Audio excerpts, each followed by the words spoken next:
Welcome to easy to learn YouTube channel. आपका मेरे इस यूट्यूब चैनल पर स्वागत है। कल मैंने आपको पर्यावरण के पूरी प्रारूप रेखा अच्छे से समझा दी थी और बताया था कि आने वाले वीडियो में पर्यावरण को डिटेल वाइज पढ़ाऊंगा। तो आज की वीडियो में हम जानेंगे कि पर्यावरण क्या होता है। अगर आप ये जानना चाहते हैं कि पर्यावरण क्या होता है तो कृपया करके इस वीडियो को पूरा देखिएगा और बड़े ही ध्यान से देखिएगा। देखिए, मार्केट में पर्यावरण से संबंधित अलग अलग प्रकार की बहुत सारे लेखकों की किताबें उपलब्ध है।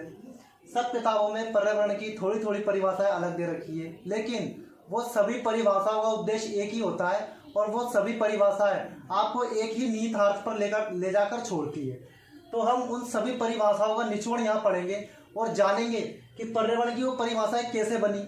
क्योंकि मैंने जैसा आपकी साइकोलॉजी में बताया था कि किसी भी सब्जेक्ट को पढ़ो, आप चाहे हिंदी पढ़ लो, चाहे आप साइकोलॉजी पढ़ लो, चाहे आप पर्यावरण पढ़ लो, चाहे आप अंग्रेजी पढ़ लो, अगर आपको शब्दों का मतलब पता होगा तो वो विषय आपके लिए बहुत ही आसान हो जाएगा। तो अब हम ये जो सब्जेक्ट पढ़ रहे हैं पर्यावरण, तो सबसे पहले आपको पता होना चाहिए कि पर्यावरण शब्द का आखिरकार मतलब क्या होता है। अगर आपको पर्यावरण शब्द का मतलब पता होगा तो आप इसकी परिभाषा स्वयं से बनाओगे। बस इसका मतलब पता होना चाहिए। अगर इसका मतलब नहीं पता तो फिर जो प्रश्न में ऑप्शन दिए होते हैं ना, आप उनमें कंफ्यूज हो जाओगे, कौन सा वाला टिक करूं और कौन सा वाला टिक नहीं करूं। तो पहले आप ये देख लीजिए पर्यावरण क्या होता है। पर्यावरण दो शब्दों से मिलकर बना होता है, परि प्लस आवरण। इसका संधि विच्छेद होता है परि प्लस आवरण। परि का एक अपना अर्थ होता है, आवरण का एक अपना अर्थ होता है। जब इन दोनों शब्दों को मिला देते हैं तो पर्यावरण बनता है। तो देख लेते हैं परि का अर्थ क्या होता है और आवरण का अर्थ क्या होता है। परि का मतलब होता है हमारे चारों ओर, हमारे जो चारों ओर है उसको हम परि बोलते हैं। आवरण का मतलब होता है वातावरण या घेरा। तो हमारे चारों ओर जो वातावरण है वही पर्यावरण है, या हमारे चारों ओर जो घेरा है वही पर्यावरण है। अब शुरुआत में जब पर्यावरण को कंपटीशन के एग्जाम में विषय के तौर पर जोड़ा गया तो इसी परिभाषाएं सामान्य तौर पर पूछ ली जाती थी, लेकिन आजकल पैटर्न पूरा बदल चुका है। इस प्रकार की परिभाषाएं नहीं पूछी जाती कि हमारे आसपास का जो वातावरण है वही पर्यावरण कहलाता है, पर्यावरण का संधि विच्छेद परि प्लस आवरण होता है। इस प्रकार के प्रश्न पूछे ही नहीं जाते। अब पर्यावरण को बहुत ही डिटेल वाइज और बहुत ही सही तरीके से पूछा जाता है, इसलिए आपको इस विषय को बहुत ही डिटेल में जाकर और बहुत ही अच्छी तरीके से समझकर पढ़ना होगा। तो ये तो मैंने आपको बेसिक बता दिया कि पर्यावरण परि प्लस आवरण दो शब्दों से मिलकर बना होता है। परि का अर्थ होता है चारों ओर, आवरण का अर्थ होता है वातावरण या घेरा। तो नॉर्मल परिभाषा तो आप ये समझ ही गए कि पर्यावरण किसे कहते हैं। हमारे आसपास का जो वातावरण होता है उसे ही पर्यावरण कहते हैं, या हमारे आसपास का जो घेरा होता है उसे ही हम पर्यावरण कहते हैं। लेकिन ये पर्यावरण की पूरी तरीके से सही परिभाषा नहीं है। पर्यावरण अपने आप में एक विस्तृत टॉपिक है, तो इसकी परिभाषा भी बिल्कुल सही और सटीक होनी चाहिए। तो अब हम देखते हैं पर्यावरण क्या है। देखो, पर्यावरण में केवल आपको याद रखना है दो शब्द। मैंने बताया था परि प्लस आवरण। परि का मतलब होता है चारों ओर। अब आप एक काम कीजिए, अपने चारों ओर देखिए आपको क्या क्या दिखता है। अगर आप अपने चारों ओर देखेंगे तो आपको क्या दिखेगा? आपको अपना घर दिखेगा, आपको अपने पड़ोसियों के घर दिखेंगे, आपको सूरज दिखेगा, आपको प्रकाश महसूस होगा, आपको हवा महसूस होगी, आपको पानी दिखेगा, आपको गाय दिख सकती है, आपको इंसान दिखेंगे। तो आपके चारों ओर जो चीजें आपको दिखेगी वो आपके पर्यावरण का हिस्सा है। अब एक चीज ध्यान से सुनिएगा मेरी, कि आपके चारों ओर दो प्रकार की चीजें होगी। एक तो होगी बायोटिक और एक होगी अबायोटिक। बायोटिक का मतलब होता है जैविक। बायोटिक को हिंदी में बोलते हैं जैविक और अबायोटिक को हिंदी में बोलते हैं अजैविक। अब ये जैविक और अजैविक क्या होता है, ये शब्द का मतलब जानने के बाद हम इसकी परिभाषा को बड़ी ही आसानी से समझ पाएंगे। तो देखो, बायोटिक का मतलब होता है ऐसे जीव जिनमें जान है, या ऐसी चीजें जिनमें जान है, जो श्वसन करते हैं, जिनमें वृद्धि होती है और जिनमें लाइफ होती है, उनको क्या बोलते हैं? Biotic factor.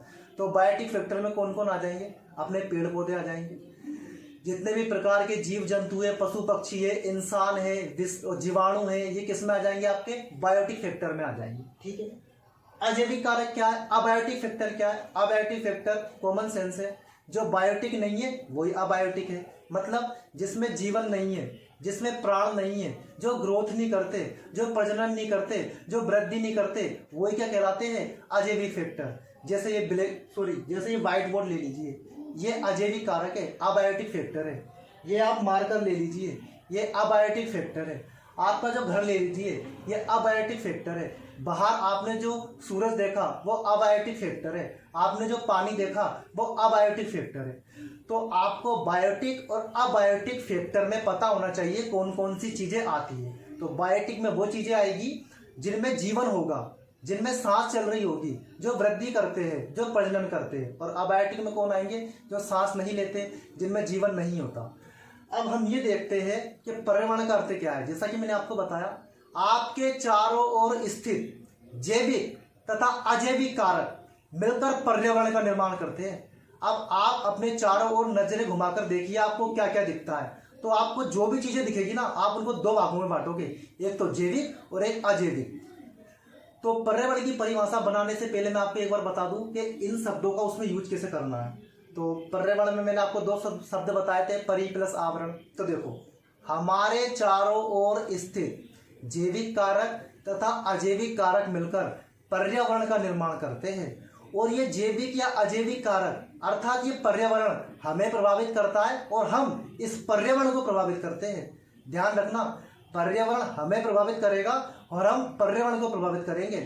अब मैंने जो ये लाइन बोली है कि पर्यावरण हमें प्रभावित करेगा, इस लाइन का मतलब आप डिटेल में जाने कि पर्यावरण में जो जैविक कारक है वो भी हमें प्रभावित करेंगे और जो अजैविक कारक है वो भी हमें प्रभावित करेंगे, और हम पर्यावरण के जैविक और अजैविक दोनों कारकों को प्रभावित करेंगे। अब देखते हैं कैसे। तो मेरी बात आप ध्यान से सुनिए। पर्यावरण में जो जैविक कारक ले लीजिए आप, जैसे सब्जी ले लीजिए, फल ले लीजिए, ये जैविक कारक ही तो है। आप सब्जी ले लीजिए, फल ले लीजिए, जैविक कारक है। अगर ये नहीं होंगे तो अपन तो जी नहीं सकते ना। अगर अपन इनको नहीं खाएंगे तो नहीं जी सकते। कुछ जैसे मैं शाकाहारी हूँ, अब मैं मांस तो खा नहीं सकता, तो मैं सब्जी फल यही तो खाता हूँ, अनाज गेहूँ यही तो खाता हूँ। अगर ये नहीं होंगे, ये अनाज गेहूँ सब्जी फल, ये क्या जैविक कारक, अगर मैं इनको नहीं खाऊंगा तो मैं मर जाऊंगा। तो उस जैविक कारक ने मुझे प्रभावित करा कि नहीं करा? करा। अब जैसे मान लीजिए आप बोलोगे कि मैं तो शाकाहारी हूँ, तो मुझे तो जैविक कारक ने प्रभावित कर दिया। अब कोई मांसाहारी है तो उसे जैविक कारक कैसे प्रभावित करेगा? अब आपको इस एग्जाम्पल से समझ सकते हैं कि जंगल में शेर है, जंगल शेर घास तो खाएगा नहीं, शेर को खाना तो मांस ही है। अब शेर क्या करता है? हिरण को मार देता है। शेर क्या कर देता है? हिरण को मार देता है और उसको खा लेता है। तो शेर को उस जैविक कारक ने प्रभावित करा कि नहीं करा? कैसे? उस हिरण ने उस शेर की भूख मिटा दी, उस हिरण ने उस शेर की भूख मिटा दी। तो उस जैविक कारक ने शेर की भूख को प्रभावित करा कि नहीं करा? करा। और इस शेर ने उस हिरण को भी प्रभावित करा, उसकी जान ही ले ली। तो ध्यान रखना, जैविक कारक हमें हमेशा प्रभावित करेंगे, अजैविक कारक भी हमें प्रभावित करेंगे। कैसे आप देखते हैं। जैसे परसों का इंसिडेंट है, मैं प्रेमसर गया हुआ था दाल बाटी खाने। तो लगभग दोपहरी में 2 बजे मैं चला गया बाइक से, और भरी गर्मी चल रही है इस टाइम पर, 9 तपे का टाइम चल रहा है ये। तो मैं गर्मी में चला गया, और तो जैसे ही मैं गाड़ी चलाकर दोपहरी में गया तो गरम गरम जो हवा थी वो मेरे शरीर पे, मेरे मुंह पर, मेरे कान पर मतलब बार बार लग रही थी। तो इस वजह से क्या हो गया, मेरा जी घबराने लगा और मेरे शरीर का तापमान थोड़ा सा बढ़ गया और मुझे लू लग गई। तो मतलब मैं थोड़ा सा बीमार सा पड़ गया। तो देखो, उस तापमान ने मेरे शरीर को प्रभावित करा कि नहीं करा? और वो तापमान क्या था? वो तापमान अजैविक कारक था। उस अजैविक कारक ने मुझे प्रभावित कर दिया। उसके बाद जब मैं शाम को वापस घर पर आया तो मैंने अपने रूम में आराम किया, पंखा वंखा चलाया, और ठंडक वाला रूम था, तो थोड़ी देर बाद ही मुझे आराम मिल गया। तो देखो, जब मैं ठंडे माहौल में आया तो भी मेरा शरीर प्रभावित हुआ, और जब मैं गर्म माहौल में गया तब भी मेरा शरीर प्रभावित हुआ। वो गर्म माहौल और ये ठंडा माहौल दोनों ही अजैविक कारक है। इन अजैविक कारकों ने मुझे प्रभावित किया ना। तो जैविक कारक हो चाहे अजैविक कारक हो, ये हमेशा हमें प्रभावित करेंगे और हम भी इन्हें प्रभावित करेंगे। हम भी इन्हें प्रभावित कर रहे हैं, मतलब हम पर्यावरण को प्रभावित कर रहे हैं। ये चीज़ आपको समझ में आई कि नहीं आई? अब देख लीजिए, यहाँ पर जो डेफिनेशन है पर्यावरण की वो मैं आपको बता रहा हूँ। अगर आपको समझ में नहीं आए तो आप मुझे बताना जरूर। हमारे चारों ओर स्थित जैविक कारक, देखिए जैविक कारक में क्या क्या लिख रखा है मैंने? पेड़ पौधे, जीव जंतु आदि, और भी आप नाम लिख सकते हैं जितने नाम आपको याद हो। तथा अजैविक कारक मृदा, तापमान, पानी, प्रकाश, चट्टान आदि। तो हमारे चारों ओर स्थित जैविक कारक तथा अजैविक कारक मिलकर पर्यावरण का निर्माण करते हैं। अब यही तो लाइन बोल रहा था, आगे की लाइन पढ़ लीजिए। मनुष्य और पर्यावरण एक दूसरे को प्रभावित करते हैं। मनुष्य और पर्यावरण एक दूसरे को प्रभावित करते हैं। ये पर्यावरण की बिल्कुल सही डेफिनेशन है। अलग अलग किताबों में अलग अलग डेफिनेशन दे रखी है, लेकिन आपको सिर्फ ये याद रखना है कि आपके चारों ओर जैविक और अजैविक कारक होंगे, वो मिलकर पर्यावरण का निर्माण करते हैं। कई किताबों में दे रखा है आपके चारों ओर स्थित पेड़ पौधे, जीव जंतु, जलीय जीव, पक्षी, आवास सब मिलकर पर्यावरण का निर्माण करते हैं। अरे मैं तो बोल रहा हूँ आपके चारों ओर अनंत चीज हो, उन अनंत चीजों को आप दो कैटेगरी में डिवाइड करोगे हमेशा। एक जैविक कारक जिसे बायोटिक फैक्टर बोलते हैं और एक अजैविक कारक जिसे अबायोटिक फैक्टर बोलते हैं। तो आप ऐसा बोल सकते हो हमारे चारों ओर स्थित जैविक तथा अजैविक कारक मिलकर पर्यावरण का निर्माण करते हैं। तो ये चीज आपको याद रखनी है। मेरे हिसाब से आपको पर्यावरण शब्द का मतलब समझ में आया होगा कि पर्यावरण शब्द होता क्या। अब एक इसमें आपको ये परिभाषा तो याद रखनी है। याद क्या रखनी है, समझ में आ गया ना? समझ में आ गया, आप खुद भी बना सकते हो। जैसे मैं 2-3 परिभाषाएं खुद ही बनाकर बता देता हूँ आपको। छोटी परिभाषा से लेकर बड़ी परिभाषा तक हम खुद देख लेते हैं। पर्यावरण, हमारे चारों ओर का वातावरण पर्यावरण कहलाता है। हमारे आस पड़ोस का जो वातावरण होता है वही पर्यावरण कहलाता है। हमारे चारों ओर जैविक और जो अजैविक कारक होते हैं वही पर्यावरण कहलाता है। हमारे चारों ओर पेड़ पौधे, जीव जंतु, आवास आदि जितनी भी चीज़ें होती है वो सब मिलकर पर्यावरण का निर्माण करते हैं। तो आप इस तरह से पर्यावरण की तो बहुत सारी डेफिनेशन बना सकते हो। अलग अलग किताबों में अलग अलग राइटर अलग अलग तरीके से पर्यावरण की परिभाषा लिख सकते हैं, लेकिन आपको पर्यावरण का सिर्फ एक मतलब समझ में आना चाहिए कि पर्यावरण का मतलब ये है आपके चारों ओर का वातावरण जिसमें जैविक कारक होगा और एक अजैविक कारक होगा। जैविक कारक बड़ा सिंपल है, मैंने आपको बता ही दिया, और अजैविक कारक भी बड़ा सिंपल है, मैंने आपको बता दिया। लेकिन ये जैविक और अजैविक कारक यहाँ पर खत्म नहीं हुआ। फिलहाल ये जैविक और अजैविक कारक इस पर्यावरण की परिभाषा में आ रहा था, इसलिए मैंने इनका हल्का सा अर्थ आपको बताया है। जब जैविक कारक का डिवाइडेशन करूंगा, जब अजैविक कारक का डिवाइडेशन करूंगा, तब इनकी बाल की खाल निकाल कर पढ़ेंगे कि एक एक शब्द का मतलब क्या होता है, और एक एक शब्द का मतलब ही जानकर हम पूरा पर्यावरण पढ़ डालेंगे और पूरा पर्यावरण अच्छे से समझ डालेंगे। तो मेरे हिसाब से आपको ये तो समझ में आ गया होगा पर्यावरण परि प्लस आवरण से मिलकर बना है। परि का मतलब होता है चारों ओर, आवरण का मतलब होता है वातावरण या घेरा। ये लाइन लिखी है जैविक तथा अजैविक कारक। जैविक तथा अजैविक कारक मैंने इसलिए लिखा है कि ये परिभाषा में यूज हो रहा है, तो इसका मैंने यहाँ पर आपको सामान्य अर्थ बताया है। बाकी पर्यावरण की परिभाषा ये लिखी हुई है, हमारे चारों ओर स्थित जैविक कारक तथा अजैविक कारक मिलकर पर्यावरण का निर्माण करते हैं। मनुष्य और पर्यावरण एक दूसरे को प्रभावित करते हैं। इसके अलावा भी आपको थोड़ा सा और पढ़ना है पर्यावरण के बारे में। क्या पढ़ना है देख लीजिए। एक तो परिभाषा आ जाती है कभी कभी, और इस लेवल की ही परिभाषा आती है। ये परिभाषा आना बिल्कुल बंद हो गया कि हमारे चारों ओर का वातावरण पर्यावरण कहलाता है। जब स्टार्टिंग में पर्यावरण को जोड़ा गया था विषय के रूप में कंपटीशन एग्जाम में, तब इस तरह की परिभाषाएं आती थी, लेकिन अब पैटर्न बिल्कुल चेंज हो गया है। अब जो कठिनता का स्तर है और जो प्रश्न पूछने का स्तर है, दोनों में बढ़ोतरी हो चुकी है, तो इस टाइप की परिभाषा आती है। लेकिन आपको अगर मतलब पता है तो किस टाइप की परिभाषा आ जाए आप उसको सही कर दोगे। इसके बाद आप इधर आ जाओ, दो तीन और पॉइंट लिख रखे हैं मैंने, इसको भी समझ लेते हैं क्योंकि यहाँ से एक बार प्रश्न आ चुका है। ये आस पड़ोस को पर्यावरण बोलते हैं, मैंने समझा दिया। आपका आस पड़ोस पर्यावरण कहलाता है। हमारे चारों ओर स्थित वातावरण पर्यावरण कहलाता है, बता दिया। सबसे इंपॉर्टेंट लाइन बता रहा हूँ ये वाली, इन्वायरमेंट। भैया पर्यावरण को आप इंग्लिश में क्या बोलोगे? इन्वायरमेंट ही तो बोलते हो। तो इसमें लिखा है इन्वायरमेंट शब्द फ्रेंच भाषा के इन्वायरोनर से लिया गया है। तो ध्यान रखना, ये पूछा गया प्रश्न, दोनों ही पूछे गए प्रश्न। ये एक तो ये पूछा गया है कि पर्यावरण जो इन्वायरमेंट शब्द होता है वो किस भाषा से लिया गया है। ऑप्शन थे लैटिन भाषा, फ्रेंच भाषा, ग्रीक भाषा, इस तरह से ऑप्शन थे। तो इसका आंसर था फ्रेंच भाषा। तो ये तो कोई समझाने, तो इसको तो आप एक फैक्चुअल तौर पे याद रख सकते हो कि पर्यावरण शब्द फ्रेंच भाषा के इन्वायरोनर से मिलकर बना है, और इन्वायरोनर शब्द का मतलब होता है पड़ोस। बस ये याद आपको रखना है। किस भाषा से लिया गया है? फ्रेंच भाषा से। और कौन सा शब्द लिया गया है फ्रेंच भाषा से? इन्वायरोनर। अब इस पूरे बोर्ड पर क्या इंपॉर्टेंट है मैं पहले बता देता हूँ। आपको पर्यावरण का अर्थ पता होना चाहिए। देखो अर्थ पता होगा तो आप परिभाषा अपने आप बना लोगे। आप गूगल कर लीजिए, आप किताबें पढ़ लीजिए, सारी परिभाषाएं आपको समझ में आ जाएगी अगर आपको पर्यावरण का अर्थ पता है तो। और मैंने पर्यावरण का अर्थ आपको बहुत अच्छे से समझा दिया है।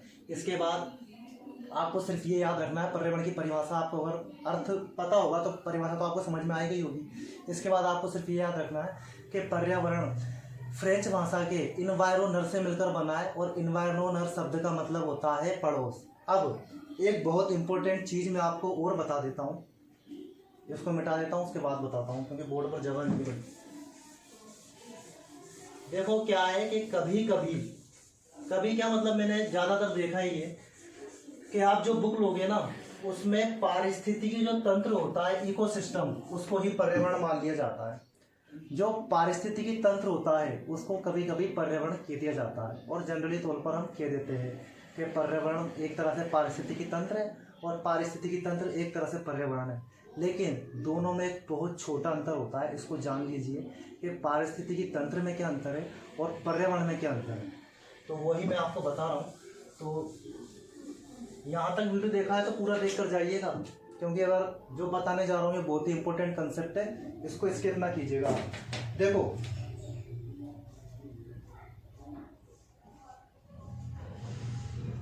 इकोसिस्टम, ठीक है, और ये लिखा है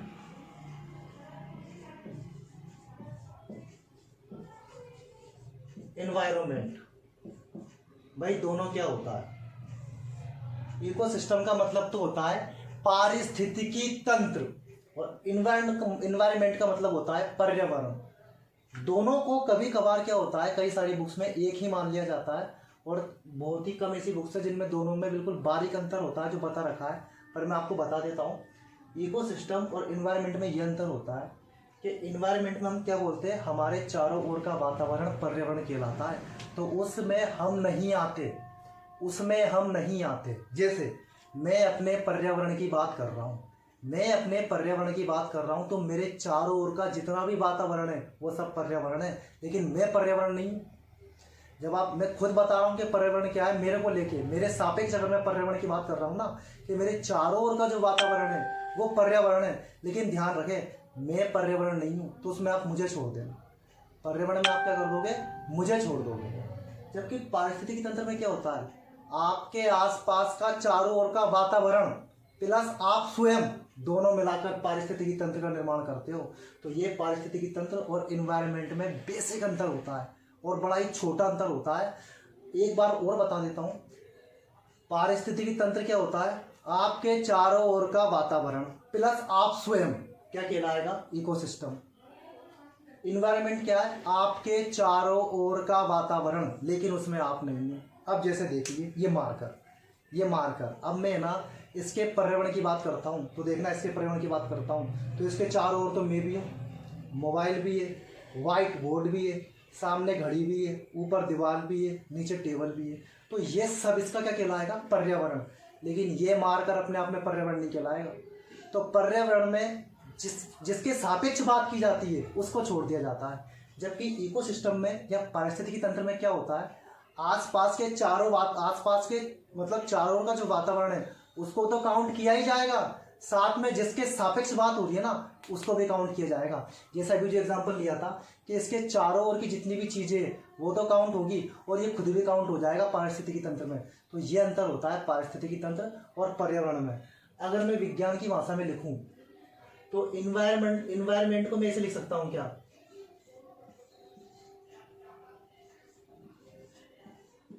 इकोसिस्टम माइनस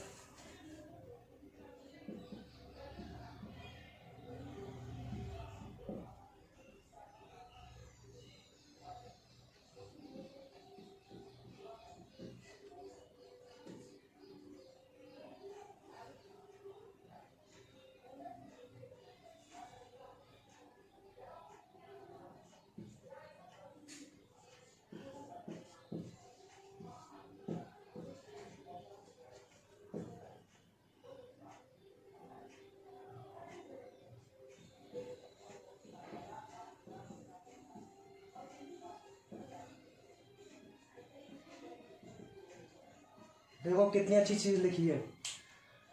जो मैंने बात बोली थी, अगर आपने उस बात को समझ लिया ना तो आप इन दोनों चीज़ों को, लिखी हुई जो चीज़ें इनको आसानी से समझ जाओगे। और बहुत इंपॉर्टेंट कंसेप्ट है, ध्यान से देखिएगा आप, क्योंकि पारिस्थितिकी तंत्र और पर्यावरण में बस छोटा सा एक अंतर होता है। देखिए इकोसिस्टम में मैंने आपको क्या बताया, आसपास की सारी चीज़ें काउंट होगी, प्लस जिसके सापेक्ष बात हो रही है वो चीज़ भी काउंट होगी। तो देखो इकोसिस्टम बराबर इन्वायरमेंट प्लस सापेक्ष जीव या वस्तु, इकोसिस्टम बराबर लिखा है इन्वायरमेंट प्लस सापेक्ष जीव प्लस वस्तु। तो देखिए इकोसिस्टम बराबर उसमें चारों ओर का वातावरण, चारों ओर का वातावरण तो मतलब पर्यावरण, तो चारों ओर का वातावरण मतलब पर्यावरण, प्लस सापेक्ष जीव या वस्तु, जिस जीव या वस्तु के सापेक्ष बात की जा रही है उसको भी इसमें जोड़ा जाएगा, तो ये इकोसिस्टम हो गया। जबकि इन्वायरमेंट में क्या होगा, आसपास का पूरा वातावरण तो होगा, उसमें से क्या घटा दोगे, सापेक्ष जीव या वस्तु, वो इसमें काउंट नहीं होंगे। तो ये इकोसिस्टम और इन्वायरमेंट में बेसिक अंतर था। मेरे हिसाब से आपको पर्यावरण बहुत अच्छे से समझ में आया होगा। आज हमने सिर्फ इतना जाना कि पर्यावरण होता क्या है। आने वाले वीडियो में हम इकोसिस्टम भी पढ़ेंगे, इकोलॉजी भी पढ़ेंगे और एक एक टॉपिक को डिटेल वाइज पढ़ेंगे। जो मैंने बोला है इसमें अगर आपको कुछ काम कर लगा हो जो बोर्ड पर ना लिखा हो तो आप अपने नोट में ऐड कर सकते हो उसको। मैंने पूरे बोर्ड पर ज़्यादा चीज़ें इसलिए नहीं लिखी क्योंकि वीडियो थोड़ी बड़ी हो जाती है और मैं छोटी छोटी वीडियो के माध्यम से आपको पढ़ाऊँगा। आपने मेरी वीडियो को देखा, आपको अगर ये वीडियो पसंद आई है तो इस वीडियो को लाइक कीजिए, इस वीडियो को शेयर कीजिए, चैनल को सब्सक्राइब कीजिए और बेल आइकन दबाना ना भूलें। आपने मुझे देखा और सुना, इसके लिए आपका बहुत बहुत धन्यवाद।